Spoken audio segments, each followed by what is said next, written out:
Assalamualaikum and hello, my name is Nur Huda Diana binti Abdul Halim and our matric number is 01 DPM3 Today we are going to present about corporate governance company, and the company that has been chosen by our group is Maybank. I will start with introduction or background of Maybank. Maybank is the largest bank by asset in Malaysia and the fourth largest in Southeast Asia. Established in 1960 as a privately held lender, it is currently over 58% state-owned and has a presence in 20 countries with a workforce of almost 50,000 people. Its group president and CEO Abdul Farid Omar alias took over the leadership in August 2013 from Abdul Wahid Omar, who left to become a government minister. Before joining Maybank, Farid was a director of investment at the Khazanah National Malaysia State Investment Arm. Maybank is strong in Singapore, particularly its regional investment bank, Maybank Kim Eng Holdings, which was born out of the merger with the city-states Kim Eng Holdings in 2011. In Indonesia, Bank International Indonesia, a 98% owned listed subsidiary, has a network of over 400 branches. Maybank also runs the largest Islamic bank in the region by asset size. It recently won a banking license to operate in Myanmar. Malayan Banking Berhad operates as a holding company. The firm engaged in the provision of commercial banking and related financial services. It operates through the following segment. The first one is Group Community Financial Services, Group Corporate Banking and Global Markets, Group Investment Banking, Group Asset Management, and Group Insurance and Takaful. This CFS segment offers retail banking services to individual, small, medium enterprise, and business banking customers. The Group Insurance and Takaful segment includes underwriting all classes of general and life insurance businesses, offshore investment life insurance business, general Takaful, and family Takaful businesses. The company was founded on May 31 in 1960 and is headquartered in Kuala Lumpur, Malaysia. Assalamualaikum. My name is Nur Ain Natasha binti Saidun Isam with the matric numbers of 01 DPM21F to 019. For my part, I will explain the role of employees in each department of Maybank. Have 6 departments in Maybank company. The first one is Employees of Operation and Regulatory Division Department. Role of employees in this department is regulating works and development project. They also process and approve dangerous good declaration. The second one is Employees of Finance and Administration Division Department. Role of employees in this department is handle board matters, finance committee, and service committee. They also handle assets and inventory management. The third one is Employees of Corporate Division Department. Employees in this department is handling of customer complaint. Then, employees also are handling permit and license management. Next department is Employees of Internal Audit Unit Department. Role of employees in this department is perform financial audit and management audit. Employees also perform compliance audit. Next department, Employees of Legal Department. For this department, employees prepare and revise legal draft, regulation, and license. Another role is preparing contract document. And last department is Employees of Integrity Department. Role of employees in this department is plan and implement integrity reinforcement, complaint management, governance, and compliance. Other than that is managing the administration of identification, validation, and disciplinary matters. Okay, for my next part, I will explain about stakeholder of Maybank. We have a client, shareholders, communities, workplace, and environment. Okay, first is clients. The Maybank company continue to find innovative ways of providing a meaningful solution that address clients' needs while remaining cognizant of the business impact on the environment. Second is shareholders. The Maybank company will adopt best practice to enhance the resilience of their business and ensure long-term value to their shareholders. The third is communities. The Maybank company actively seek opportunities to improve the health and socio-economic well-being of underprivileged communities. The fourth is the workplace.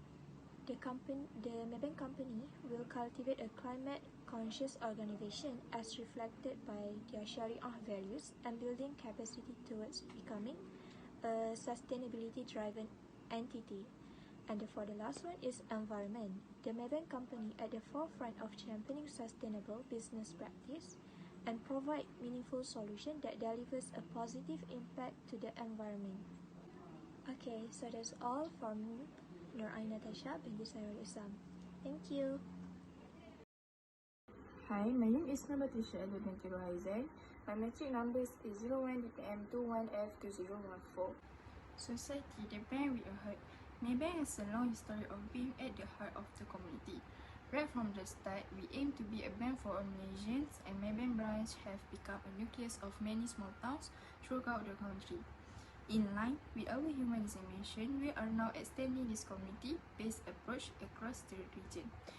For education, Maybank Foundation Scholarship, and second, Maybank BII Scholarship. Next, for environment, we have an event of going green.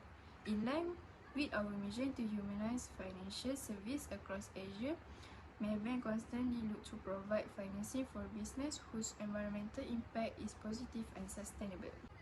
Marketplace, humanizing financial service across Asia. Our commitment to humanizing financial service across Asia is based on 4 key principles: providing people with access to funding, offering fair terms and pricing, advising customers based on their needs, and being at the heart of the community. Next, workplace, providing opportunity. For information about Maybank's CR policies and initiative for the workplace, refer to Group Human Capital.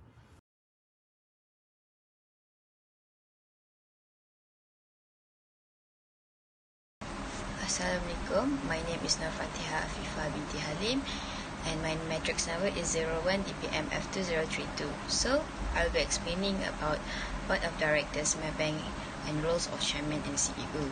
So, the board acknowledges the importance of the developing and maintaining a framework of corporate governance that is robust and sound to promote a culture of integrity and transparency throughout the Maybank Group.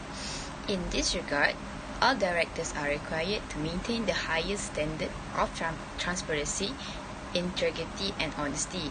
These standards serve as the basis for the principles that govern directors' conduct and their relationship with the group stakeholders. This board charter outlines, among others, the respective roles, responsibilities, and authorities in setting the direction, management, and control of the organization.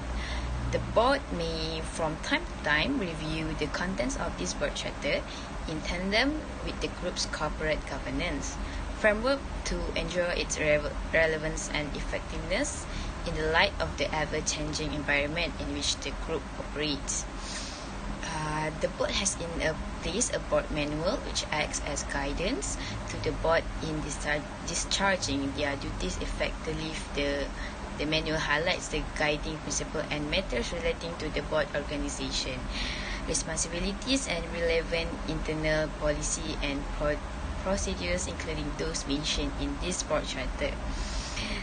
The board has responsibility to approve and periodically review the overall business strategies and significant policy of the group premised on sustainability and promoting ethical conduct in business dealing, understanding the major risks and faced by the group, setting acceptable level of risk taking, and ensuring that the senior management takes the step necessary to identify, measure, monitor, and control these risks. The board also approves the organization structure and ensure that senior management is monitoring the effectiveness of the internal control system. Among the primary obligations of the board are as follows.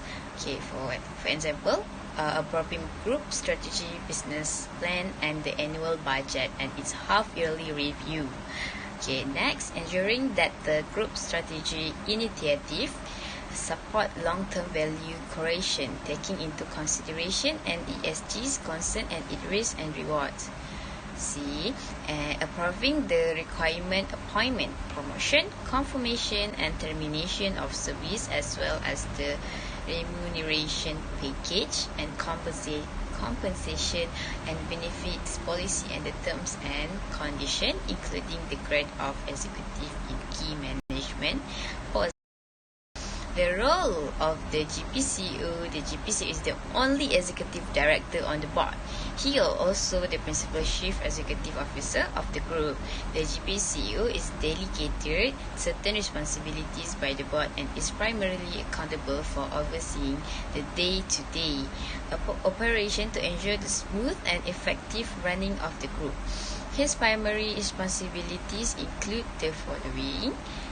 A. Mapping the medium to the longer term plans for board approval and is accountable for implementing the policy and decision of the board. B. Coordinating the development and implementation of business and corporate strategies, specifically by making sure that they are carried through to their desired outcome, especially in the institution of remedial measure to address identified shortcoming.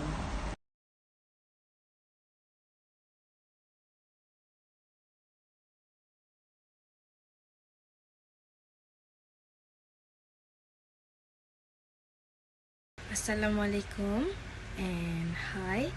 My name is Nur Afika Fakiha binti Muhammad Kusri and my metric number is 01 DPM 21F2023 and my part is about ethical issues of corporate governance in Malaysia. The Corruption Perception Index CPI 2015 has ranked Malaysia number of 54 among 168 countries with a score of 50 out of 100. Due to that, Transparency International Malaysia TIM President Datuk Ahbah Sata has come out with several recommendations on how to improve the rankings. Amongst the suggestions are there is need for MACC to be independent so that it can perform its duties efficiently. Generally, the CPI is an important indicator as the ranking describes on how corrupt the public sector of one country. The CPI ranking represents how much the country committed to eliminate unethical behavior like fraud. Furthermore, International Trade and Industry Minister YB Datuk Seri Mustafa Mohamed has stressed that external factor is the main reason Malaysia scored 5.16 compared to last year, which scored 5.23. Among the external factors includes the global economic uncertainty, the strong US dollar, the fall in commodity prices as well as the slowdown in China's economies.